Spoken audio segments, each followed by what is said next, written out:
There is a fire burning in a courtyard, and a man is warming his hands. It is the middle of the night. The stones are cold. The city is loud with something wrong. Torches moving through the streets, the sound of a crowd that wants blood, the distant clang of soldiers at the gate.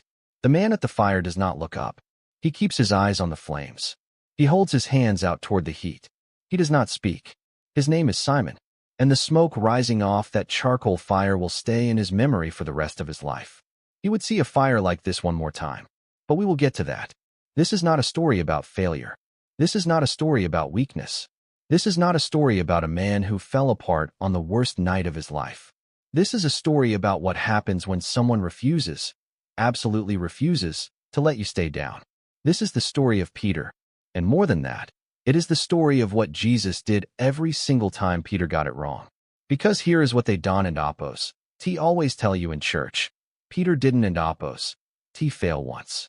He didn't and opos. T fail twice. He failed in almost every major scene of the Gospels. On the water, at Caesarea Philippi, on a mountaintop covered in light, in a garden with a sword, in a courtyard with a fire, on the morning his best friend needed him most. And Jesus never left. Not once. Not even close. Pay attention to this. Because by the time this video ends, you are going to understand something about the character of Jesus that might completely change how you see your own worst moments. Let and opos.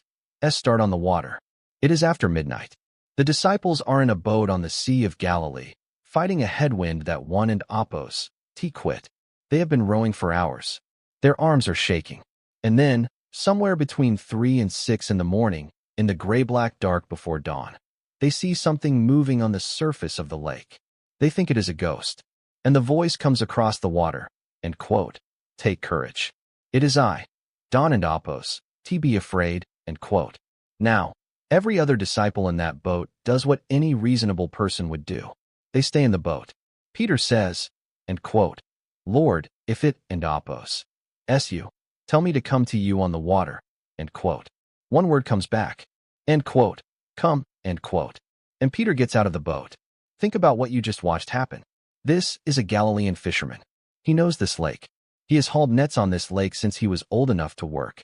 He knows what water does and what water doesn't and opos. T do.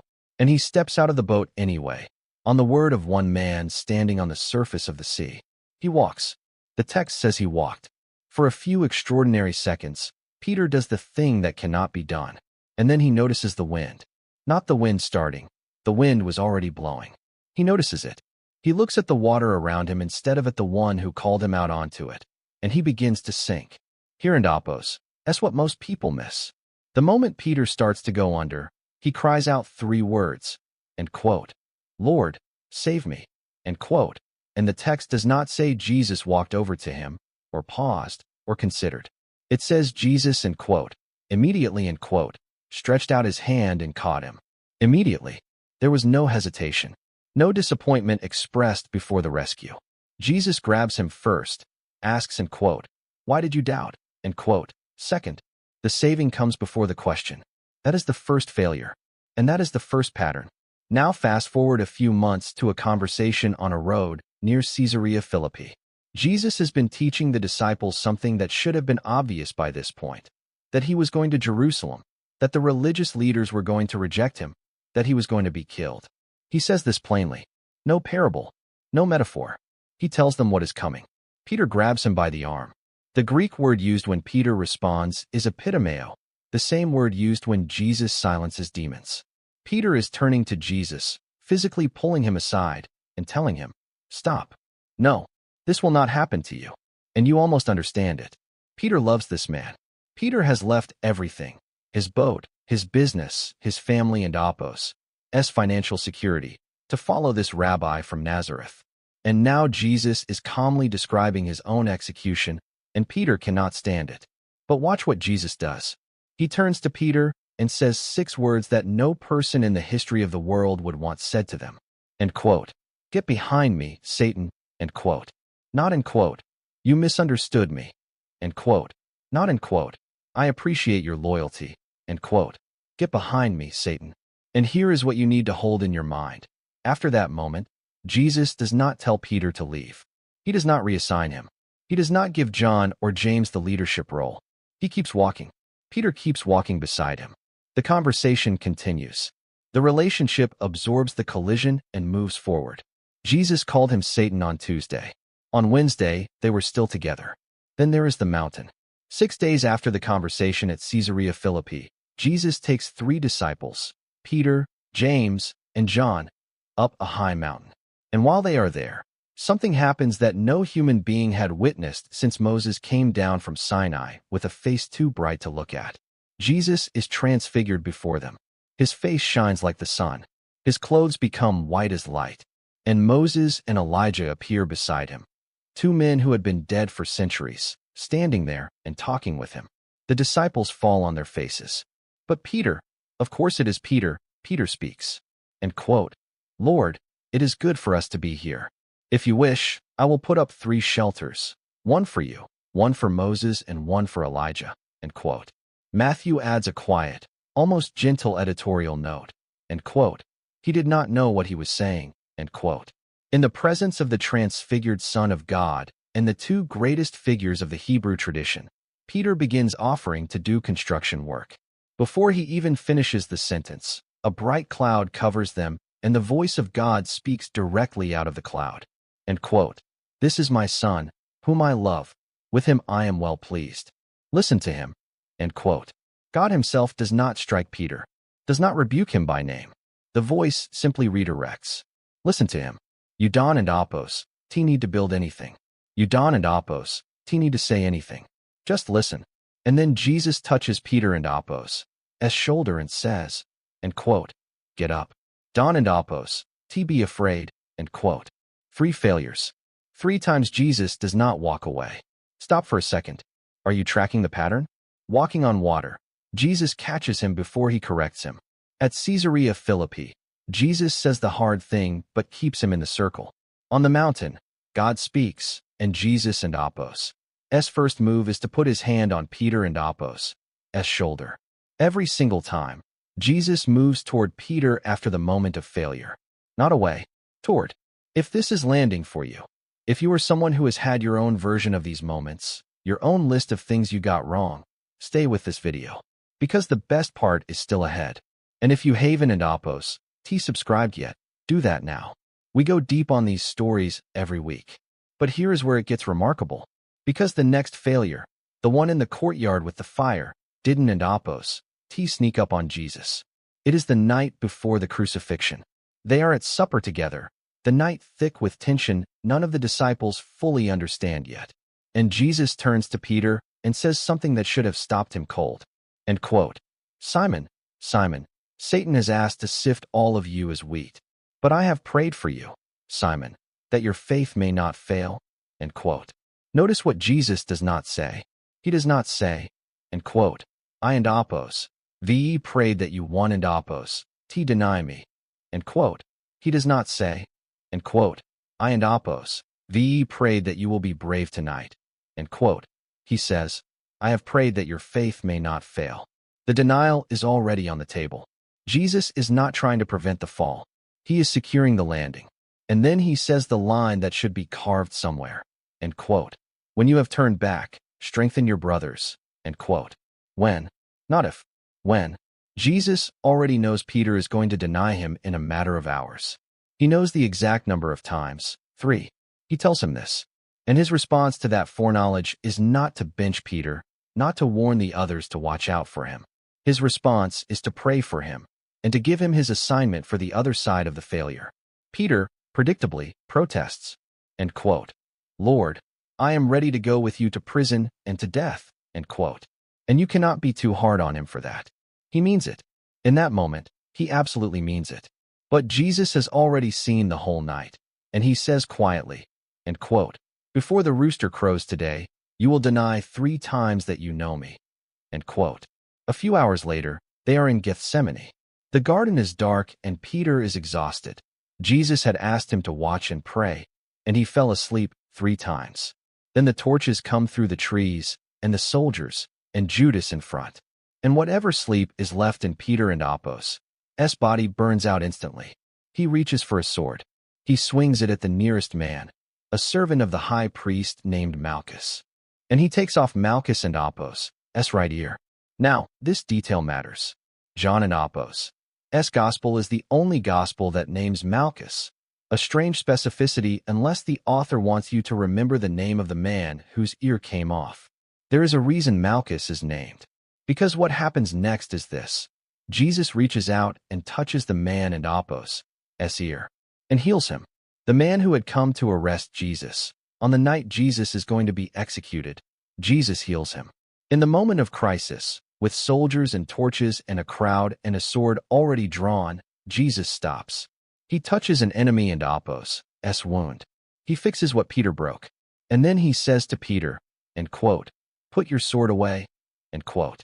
Peter has been awake for more than a day. He has just drawn a weapon on a soldier. He has just been corrected in front of everyone, in the most charged moment of his life. And Jesus turns from him and walks willingly into custody. Peter follows at a distance. The courtyard is cold. There is a charcoal fire burning. The Greek word is anthrakia, a charcoal fire, specific and deliberate. And a group of servants and soldiers are standing around it, warming themselves. Peter is among them. He has followed Jesus all the way to the high priest and Appos' house. Every other disciple has run. Peter is here, in the enemy and Appos' courtyard, close enough to see the torchlight flickering in the windows above him. A servant girl looks at him across the fire. End quote. This man was with him. End quote. Peter says, end quote, "Woman, I Don and Appos' know him." End quote. A little later, someone else says, end quote, "You are one of them." End quote.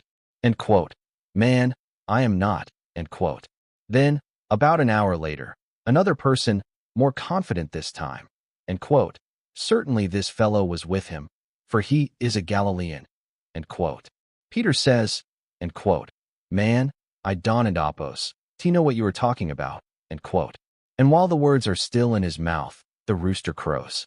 Here is the detail Luke records that none of the other Gospels capture. Luke chapter 22, verse 61, end quote. "The Lord turned and looked straight at Peter," end quote. Let that settle. Jesus is being held inside the house. Peter is in the courtyard. But in that exact moment, at the sound of the rooster, Jesus turns, across the distance, through the firelight, through whatever gap exists between them, and looks straight at Peter. Not a look of rage. The text doesn't and Appos' say rage. Not a look of contempt. The text doesn't and Appos' say contempt. Just a look. And Peter remembers the word that was spoken to him. End quote. "Before the rooster crows today, you will deny me 3 times." End quote. And Peter went outside and wept bitterly. Think about what you would feel in that moment. You just told the man you love most in the world, the man you said you would die for, the man you left your entire life to follow. You just told him 3 times in a row that you Don and Appos' know who he is. And now he is standing in a lit window looking at you, and the sound of a bird in the dark is splitting your chest open. There is a kind of grief that has no floor. You fall and you keep falling, because the bottom is too far down to reach. Everyone who has ever said an unforgivable thing to someone they love knows exactly what Peter felt walking out of that courtyard. He wept bitterly. And then, 3 days of silence.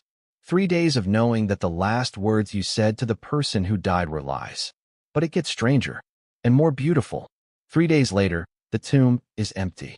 Mary Magdalene runs to tell the disciples. And the angel at the tomb gives a specific instruction that should stop you in your tracks. Mark chapter 16, verse 7.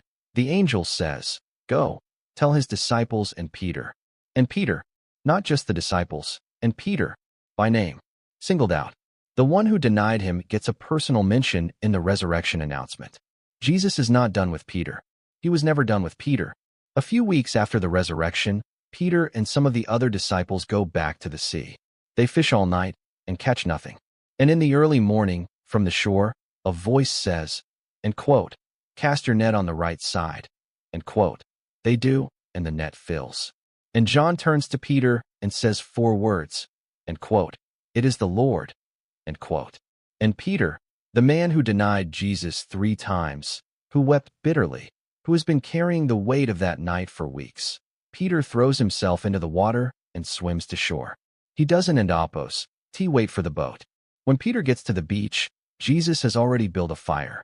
Bread, fish cooking, breakfast ready. And here is where you need to know the Greek. The word for the fire Jesus builds on that beach, Anthrakia, a charcoal fire. The same word. The only two times that word appears in all of John and Apos' Gospel, at the courtyard where Peter denied him, and on the beach where Jesus waits for him. Jesus built the same kind of fire. He brought Peter back to the same smell, the same warmth, the same pre-dawn cold, not to torture him, but to heal him in the exact place the wound was made. They eat breakfast together, and then Jesus asks him a question. 3 times. End quote. Simon, son of John, do you love me? End quote. 3 times. One for each denial. Not to punish him, to restore him. Each question is a door Peter can walk back through. Each answer is a nail pulled out of something. The first 2 times, Jesus uses the Greek word agapeo, the love that holds nothing back, that gives everything, the love that has no exit clause. Peter answers both times with phileo, brotherly love, deep affection, the love of a close friend. He can and apos, he claim more than that. He has too much recent evidence of his own limits. The third time, Jesus changes the word. He comes down to phileo. He meets Peter where Peter is. You are not required to have more than you have. Bring what you have. It is enough for me to work with. 3 questions. 3 answers. 3 denials undone. And Jesus ends with 2 words. End quote. Follow me. End quote. The same words he said at the beginning, when Peter was still a fisherman pulling nets out of a boat, when none of this had happened yet. The same call. The same invitation. After everything, the water, the sword, the fire, the 3 lies in the dark. Follow me. You have been inside a feeling like this. Maybe not exactly this. Maybe you did not betray anyone with words in a cold courtyard. But you have had a morning after. You have had this sick feeling of replaying what you said, what you did, what you chose, and you did not know if the relationship could survive it. And part of you did not feel like you deserved for it to survive it. That is the bridge Peter walks across on that beach. And if you know someone who needs to hear this story, send them this video. Right now, before you forget. So let me give you 3 things to carry out of this. The first, Jesus never took back the name. From the moment he met Simon Bar-Jonah, Jesus called him Peter, Kepha in Aramaic, end quote, rock, end quote. Not because Peter behaved like a rock. Not because he was steady and reliable and never cracked.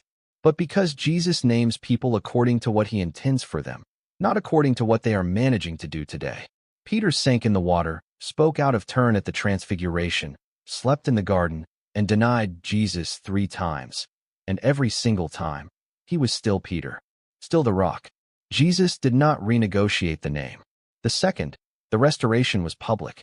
Peter and Apos' greatest failure happened in front of people.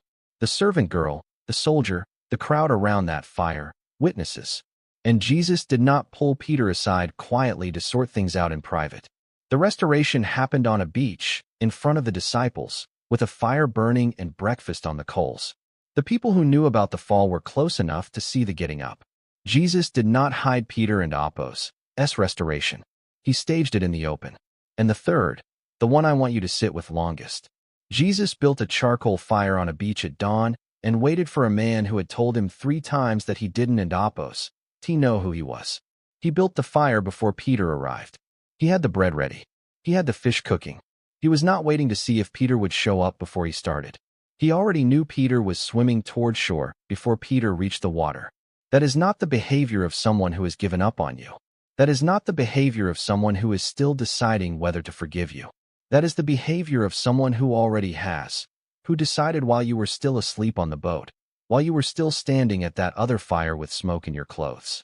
Which moment of Peter and Apos' story hit closest to home for you? Tell me in the comments. I read every one. Because most of us have a courtyard. Most of us have a fire we stood at. A moment we said the thing we wish we hadn't and Apos' said, a night we let fear win over love. And somewhere, on the other side of that night, there is a shore. And on the shore there is a fire already burning. And someone is waiting who started the breakfast before you decided to swim.